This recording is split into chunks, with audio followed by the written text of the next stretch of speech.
Hi, I'm Gretchen with USA Loves Manufacturing, and I'm here with Ted Lazinski. We're doing the CNC Trust, and we're really excited to have Tony Gunn with us today.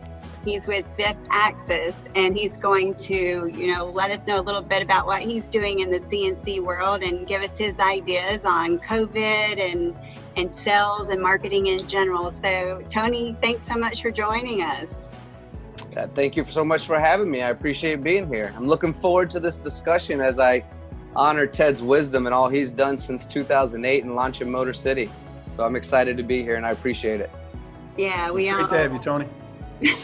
We all listen to Ted, the guru, the CNC guru. It's always information we can use. But Ted, if you want to add some thoughts.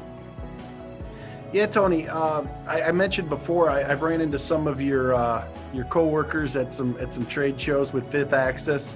I see what you're posting on different platforms, social media, and you guys have a great brand. You guys obviously are huge with CNC machining centers. That's our background. Why don't you tell us a little bit about the most popular products that Fifth Axis is putting out? Sure. And just to start a little before that, Fifth Axis was started in 2004 by a couple of best friends who were doing job shop type machining and were really struggling with some of their 5-axis machining capabilities and decided to come up with a work holding line of their own. So this line of work holding is built from the machine table up. So that's built by engineers for engineers, which I think is an important segue before getting into how the products actually work. And some of the differences between all the different type of work holding styles out there. And Fifth Axis is known for the dovetail vices. Dovetail, as most of us know, just allows for a 45-degree angle to be cut into the material, which allows the vise to push together and pull down at the same time, which adds to the rigidity of how the part needs to be held, especially with some of those harder materials like a titanium and Inconel, where rigidity is extremely important to things like finish and tool life and cycle time. So this unique operation of the dovetail, Fifth Axis is the only one that offers it. Something else that's really cool about Fifth Axis is we have what's called a rock lock system, and this rock lock system is known more or less as a quick change system. And what that does is allows you to have your vise, you have your part on there. You can take this vise off the machine, put it back on the machine, switch from one vise to another vise if you have multiple parts, and you're within just a few micron of your original touch-off with switching the vise from one to the other. So you never really have to worry about being out of place and having the long touch-off times and setup times of the machine. And then another great thing that we just released, which I think is awesome, is our 3D simulator. So what it is you pick your machine, you pick the make of the machine, and then you make a couple of small selections about what the size of your material is and how you want to hold it, whether it's dovetail or a dual vise or a self-centering vise or whatever it might be, a multi-vise. And by making these small selections, it takes an inventory of thousands of products and concisely puts it right in front of you to 5, 6, 7 pieces. So you know exactly what you need for your CNC machine, and it's instantly downloadable to go straight into your programming software, so you don't have to worry about whether it's going to crash or not crash with the simulator as well. It's all right there ready to go. Wow, that sounds pretty innovative. So obviously I'm sure you're working with Fanuc, you're working with Siemens controls, probably using it also, I'm sure, with Mazak machine tools. Is it pretty much compatible with all the big end users as far as machining centers, turning centers? Yeah, and I would say that there's always going to be a percent when someone goes, well, you didn't name that one, did you? And there's always going to be something. But as a majority rule, you're absolutely correct, Ted. It's a lot of vertical stuff, a lot of fourth and fifth axis, trunnion style stuff, some tombstones, some pyramids, obviously the 5-axis machining as well. Not a lot of lathe work, but also robotics as well. Right. So the automation that a lot of us are getting into, it's a part of that as well. Are you guys working with a lot of major OEMs right now and offering this directly to, machine tool manufacturers? Yes, and we work with reps and distributors as well, but I would say that OEMs are a big part of our life, right? And I think that probably is for you guys as well over at Motor City, correct? Yeah, absolutely. We love working directly with with a lot of different OEMs. Some of it's proprietary, but working with Haas and Haas HFOs all over the country. We do different type of spindle upgrades for them. We're able to increase rigidity, increase spindle RPM. Some plants can't use oil mist lubricated spindles, so we're able to retrofit them to grease pack for life. There's a lot of different things we can do. And I'm really happy to say we've been talking to Haas more and more about putting more machine tools in our machine shop. And we're looking at a vertical, we're looking at a turning center. We're not ready for fifth axis yet, but hopefully soon. You know, a couple of years ago, we weren't running any CNC. We were outsourcing most of our machining. So that's good stuff. And I'm just ready to get after it. Yeah, it sounds like, and Haas is a great company to work with, and based on where you are in Michigan, you have a great team. I believe it's Productivity up there, right? Yep. They're a great group of guys. Been talking to different individuals over there and looking forward to pulling the trigger. I'm thinking August. We would have done it already, but COVID kind of put a little bit of fear into us. Michigan was in lockdown. We were in lockdown longer than most, and now it's getting wide open again. We're at the tail end of June, so I'm still waiting for it to get wide open without another lockdown. I'm really optimistic, but of course we're still holding back a little bit. Sure. How did you adapt during this whole lockdown situation? Did you make any changes or? Yeah, absolutely. The one thing that we did more than anything else was I've been pushing to go digital. I've been pushing to do a lot of things. We moved from 8,000 square feet to 25,000 square feet in Detroit, and that was a huge step for us. We set up an entirely new machine shop. We set up a new grinding department, our testing area, our tear down inspection, the spindle room. Everything went from approximately 4,000 to 5,000 square feet. And Ian Nash, one of our lead spindle technicians, he wears an Apple Watch, and he started telling us he's walking 12,000 plus steps a day. That's a good day.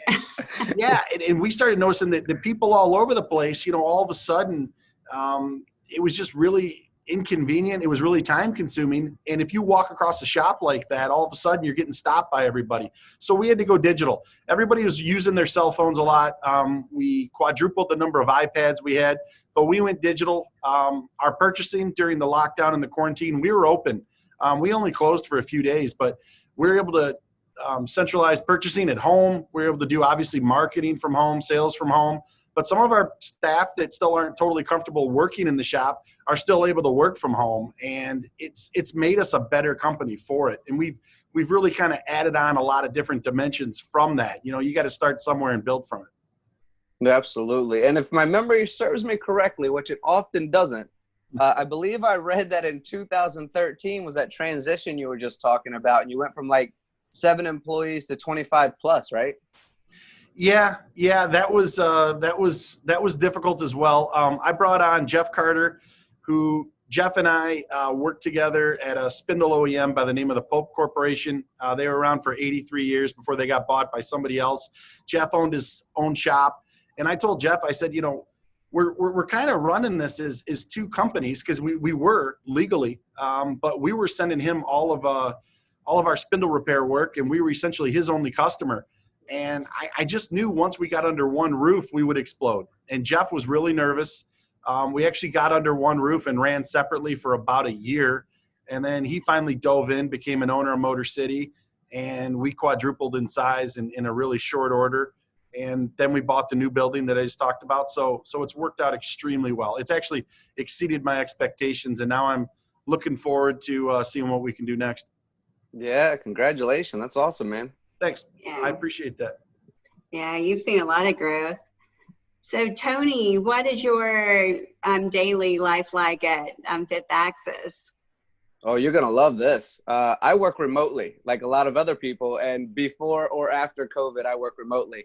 I'm maybe not technically their first outside sales guy. So I'm extremely excited about the opportunity. And a lot of my focus is on international marketing. So to your question, what is my daily life like? Well, I live oceanfront in South Florida. So I work, I play, I go paddleboarding, I go for a sunrise, a sunrise over the ocean.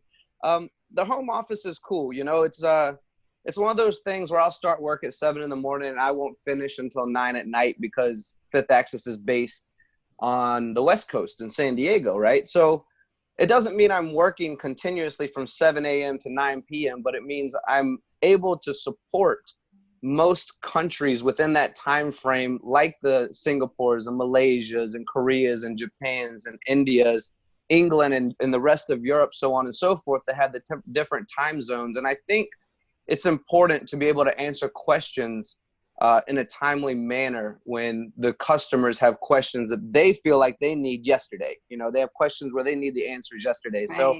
So my schedule is kind of funny. You know, I might wake up at 7 in the morning and go paddleboard for 2 hours and then come in and start doing emails or whatever, because maybe the day before I had a meeting at 9 o'clock at night, which I actually do with Japan tomorrow night, which is a fairly normal thing. So daily day to day, forget about it. And before COVID, it was travel 90% of the year around the world to 50 countries. So there was no such thing as an average day. And every weekend I spent doing something a little bit nuts, like hiking somewhere in a rainforest or a jungle, or the most recent one was in the Himalayas in India. So it's always something exciting and fun.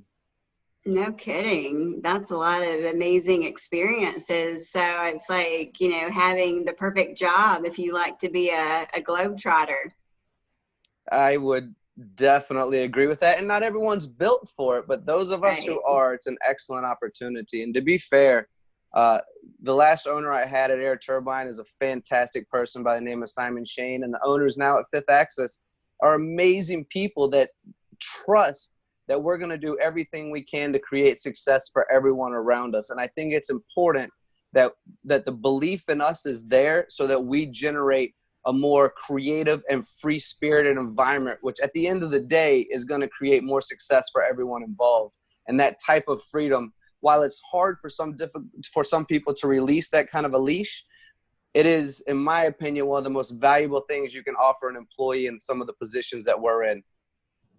Yeah, absolutely. I mean, corporate culture is everything. And when you create that, and I think Ted does an amazing job with it too, but you can, it's like we say it over and over again, you can see it when it is the right culture, and it does, it makes a huge difference. Yeah, I remember just a quick story. I remember, I don't know, 10, 15 years ago, you know, I started doing this 20 years ago. I think Ted and I are probably the same age, but I started doing this about 20 years ago, and I just had to clock in every day, clock out every day, go through a metal detector every day. If I'm 1 minute late, I get docked a point or something like that. And I remember doing some of this traveling stuff and walking into like Oculus Rift over in Seattle, Washington, or an Apple or a Google or some of these places. And you see that there's no real such thing as a clock-in time. You see ping pong tables and video games and these places where people can release and be creative for a moment before getting back to their grind. But that type of moment creates momentum to do something more than the stagnicity of repeating over and over and over again what you're forced to do. So I'm happy to hear that Ted is doing that for all of his employees as well. I think that's very important, and probably why I see so many of you guys all over LinkedIn right now, just thanking each other, supporting each other, making valuable posts to teach the industry about what's going on. And then sometimes it's more about having fun on the weekend and saying, let's go guys, we worked hard this week. Let's enjoy the weekend and see you guys again on Monday. So congrats and kudos to you guys for pushing that type of vibe in a social media platform as well as internally. Absolutely. I really believe in that. I believe in the team building. You know, if you lead people and you show them that you care and you go out of your way for them, they're going to go out of their way for you. They're going to go out of their way for your customers. And you definitely got to unplug every once in a while, and you got to go have some fun. And there's no reason, you know, we shouldn't celebrate that. Ryan Valdez, one of our leaders on the team and who covers the Midwest, you know, he's doing a lot of things. He's not going to all the exotic areas you are, Tony, but, you know, whenever he goes, he's always hunting and fishing, as is Brian Burns. They do a lot of hiking. They do a lot of fun things out there. Because of it, I've been getting more involved with that. I absolutely love it. I'm traveling the whole country. And, well, before COVID, right? This is the least I've ever traveled. You talked about it 100%, you know, how I used to be on the road all the time. And that's been my life since '98. I'm just really thankful that luckily I've kind of always put together a good sales plan. I've always kind of led myself even before Motor City. And luckily I didn't have somebody standing over me telling me when and where to go. It's hard enough to pack your bags and say goodbye to the wife and kids and travel. But when you have somebody dictating when you got to do it and how you got to do it, it just makes it so much more difficult. So, you know, if you're on the road and you're having a great trip and you want to extend it a day or you want to fly home early, that's what you do, right? So I don't know. I say it all the time. I got a smile on my face. I'm going to keep on smiling. Work is hard sometimes, but if you're having fun, it's a lot easier to put in the hours. Yeah, very well said, my friend. Very well said. As a segue to that, I had the great opportunity when COVID first hit and we all got sent home forcefully, whether we liked it or not. I took a course from Yale called The Science of Well-Being. And it was, you know, every week you had to, you know, take an hour or two or whatever it might be. But a lot of what you just described as far as balancing that work, life, travel, family, you know, type of situation, it talks a lot about it in this course. So I just, to emphasize what you were saying as a, you know, right on, well done. Excellent. Appreciate that. Gretchen, what about you? You've actually been traveling some, right? You're down just north of Atlanta, and the South's been a little bit more open, right? It was nice. You know, Georgia, I think we got a little bit of a heat from it, but we did open up first. So as soon as we did, I was ready to get out there, and I had to go up to Pennsylvania and go on up to New York and come back. I made pretty much a big circle, but I flew into Philadelphia and had to visit some customers, and it was closed down still in Pennsylvania. But once I got up to New York, you know, I was able to see there was, you know, like Tesla, and I was working with the Buffalo IES, so I was going to do a keynote speech there. And so we decided, since that got canceled and put off until next year, I would just go and promote the businesses in the area and the manufacturing.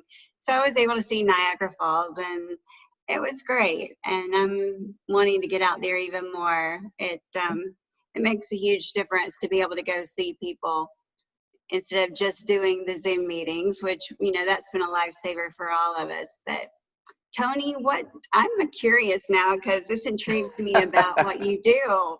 And, you know, I love to travel, but I haven't been able to do some of those exotic type trips. Tell me one of your most exciting or most interesting experiences. I'm very curious.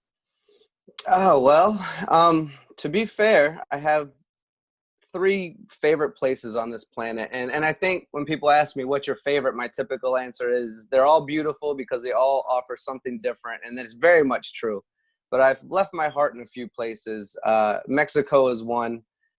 Iceland is another. And Iceland just has such an adventure. And if you are interested in chasing waterfalls and seeing kind of how the earth was created, because it's all fire and ice still there, it's a super cool place to go. And what's really neat about Iceland is you'll go see a waterfall and you'll go, man, that's the coolest daggone waterfall I've ever seen. You go to the next one, you go, whoa, now that's the coolest waterfall. And it just continues the entire trip because it's just so magnificent. And what's cool is that in the summertime, we can go with global warming or not global warming. I'm not going to get into that topic, but in the summer, the glaciers start to melt, right?